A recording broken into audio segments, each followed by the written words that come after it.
ഇത് ഒരു റെപ്രസെൻറ്റേഷൻ ഞാൻ ഒരു 1.5 കൊല്ലം മുമ്പ് മന്ത്രി റിയാസ് അദ്ദേഹത്തിന് കൊടുത്തിട്ടുണ്ട്. ഞാൻ പറഞ്ഞു സ്ഥലത്തിൻ്റെ പേര് പറയുന്നില്ല, ദുബായിലെ ഒരു സ്ഥലത്തിൻ്റെ പേര് കൊടുത്തിട്ട് ഇവിടുന്ന് ഒരു ടീമിനെ വിസിറ്റ് ചെയ്യുക, അവിടെ ചെന്ന് കണ്ട് നമുക്ക് എന്തുകൊണ്ട് ഇത് ചെയ്തുകൂടാ. ഇതും PPP മോഡലിൽ ചെയ്യാം. ഒരു വലിയൊരു കമ്പനിക്ക് കൊടുത്തു കഴിഞ്ഞിട്ട് ഇത്ര വർഷത്തേക്കാണ് അത് വരെയുള്ള റവന്യൂ അവർക്കെടുത്ത് അതിനുശേഷം it belongs to the government. തീർന്നില്ലേ? ഇത്തരം നമുക്ക് ഓരോ മേഖലകളിൽ നമുക്ക് മാറ്റം വരുത്താം. നമുക്കിവിടെ ഈ പാർവതി പുത്തനാറ് ഇതൊക്കെ ഒഴുകുന്നു. നമ്മൾ വെനീസിലെല്ലാം പോയിട്ട് ബ്യൂട്ടിഫുൾ, എന്ത് രസം എന്ന് പറയും. അത് തന്നെ ഇവിടെ 10 വെനീസ് ഉണ്ടാക്കാം നമുക്ക്. ഇത്തരം സംഭവങ്ങളെ ഒരു 10,000 കോടി എന്നൊക്കെ പറയുന്നത് ഭാരത സർക്കാരിനൊന്നുമല്ല. പക്ഷേ നല്ല പ്രോജക്റ്റുകൾ പോകണം. ഇത് ചെയ്താൽ എന്താണ് ഗുണം? ഇതിനകത്തോട് ഒഴുകുന്ന വെള്ളം അവിടെ ചെന്ന് നിന്ന സ്മെല്ല് കൊണ്ട് നിൽക്കാൻ പറ്റില്ല. അതിശക്തമായ കോൺക്രീറ്റ് വാൾസ് ഉണ്ടാക്കുക സൈഡിൽ.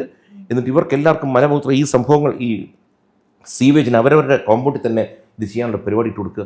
ഇതിനെ സൂപ്പർ നദികളാക്കുക. ഇതിനകത്തൂടി ടൂറിസം ഡെവലപ്പ് ചെയ്യാം. പല തരത്തിൽ വൈകുന്നേരങ്ങളിൽ 2 സൈഡും വാക്കിംഗ് ട്രാക്കും മറ്റതൊക്കെ ഉണ്ടാക്കുക. ഇങ്ങനെ എന്തൊക്കെ കാര്യങ്ങൾ ചെയ്യാമെന്ന് പറയും. നടക്കാനുള്ള ഫെസിലിറ്റി റോഡുകളിൽ ഫുട്പാത്തുകൾ വീതി കൂട്ടിയാൽ പബ്ലിക് ട്രാൻസ്പോർട്ട് സിസ്റ്റം പോലും ഫ്രീ ആയി തുടങ്ങും. ഒരു 3-4 കിലോമീറ്റർ നമുക്ക് നിസ്സാരമായി നടക്കാവുന്നുള്ളൂ. അപ്പോൾ ആരോഗ്യം നന്നായി, റോഡിലെ വാഹനങ്ങളുടെ എണ്ണം കുറയും. ഞാൻ ഇത്തരം എത്ര കാര്യങ്ങൾ ചെയ്യാമെന്ന് പറയും.